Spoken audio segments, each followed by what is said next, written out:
வணக்கம். நான் உங்கள் மாருதி பேசுகிறேன். இன்றைக்கி இவ்வளோ நாள் என்னங்க உங்களெல்லாம் மீட் பண்ணாத அப்படின்ட்டேன். சரிங்க, ஏன்னா அம்மா தவறிட்டாங்க, என்னால் வர முடியல. சரி, ஓகே. மீடியா வந்துட்டு சரி உங்களெல்லாம் பார்த்து பேசிட்டு போகலாம் அப்படின்னு சொல்லிட்டு வந்தேங்க. என்ன விஷயம்னா, அது ஏகே சார்து ஒரு பேட்டி பார்த்தேங்க. ஏன்னா நான் ஏகே ஃபேன். எனக்கு அவர் ரொம்ப பிடிக்கும். ரொம்ப பிடிக்கும்ன்ட்டு இல்லை, ரொம்ப ரொம்ப பிடிக்கும். ஆனால் எனக்கு ஹீரோனா அது என் பையன் மட்டும்தான், என் வீட்டுக்கார் மட்டும்தான். அதுக்கப்புறம் தான், ஏன்னா நான் ஏகே சார் ஃபேன் இல்லையா, அதனால் ஃபஸ்ட்டு எனக்கு ஹீரோ பிடிக்கும் யாருன்னா நான் அது என் பையனை சொல்லுவேன், எங்கள் வீட்டுக்காரர் சொல்லுவேன், அதுக்கப்புறம் தலை சார் சொல்லுவேன். அந்த மாதிரி அவர் கொள்கையில் தான் நான் இன்னும் ஃபாலோ பண்ணுறேன். ஆக்சுவலி நான் பெரிய அவளா அப்படின்லாம் நினைக்காதீங்க. நானும் சின்ன சிம்பிளான ஒரு மனுஷி தான்.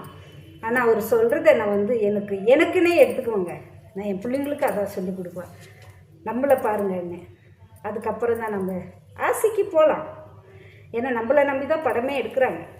போயிட்டு பார்க்குறது தப்பு இல்லை. அதுக்குன்னு அவர் சொல்கிற மாதிரி அது இது ஒரு 3 விஷயங்க சிம்பிளாக சொல்லிட்டு போயிடுறேன்.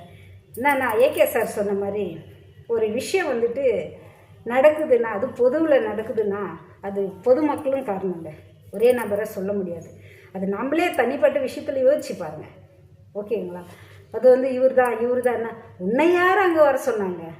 அவரே கூப்பிட்டு இருந்தாலும் இப்போ ஒரு ஓட்டு போட போகிறோம், ஒரு 10 வராங்க அரசியல்வாதிங்க, 10 பேர் காசு கொடுத்துட்டு ஓட்டு போட வரோம். அப்போ நம்ம என்ன பண்ணுறோம்? எல்லாருக்கிட்டையும் கை நீட்டு காசு வாங்கிட்டு ஆனால் 10 பேருக்குமா ஓட்டு போடுறோம்? இல்லை, உனக்கு பிடிச்ச ஒரு தலைவருக்கு தானே நீங்கள் போடுறீங்க. அப்படி இருக்கும்போது அவர் சொன்ன மக்கள் அங்கே இருக்கிற அந்த இதிலருந்தே நம்மளுக்கு ரிக்வெஸ்ட் பண்ணி வாங்க பாருங்கள் போங்க அப்படின்னு சொன்னால் கூட நம்மளுக்குன்னு சுய இதுவும் இருக்குது. அந்த இதுவில் எப்படி போகணும், எப்படி பார்க்கணுமா, ஆசையாக இருக்கா, தனிப்பட்ட முறையில் ட்ரை போயிட்டு பார்த்துட்டு வாங்க. அதுதான் ஏகே சார் சொல்கிறாரு. அந்த பாசத்தை காமிக்க வேறு வழி இருக்குது. இந்த கூட்டத்தில் உசுரை பணிய வச்சு வரணும்னு அவசியம் இல்லை. அது ஒரு வார்த்தைங்க.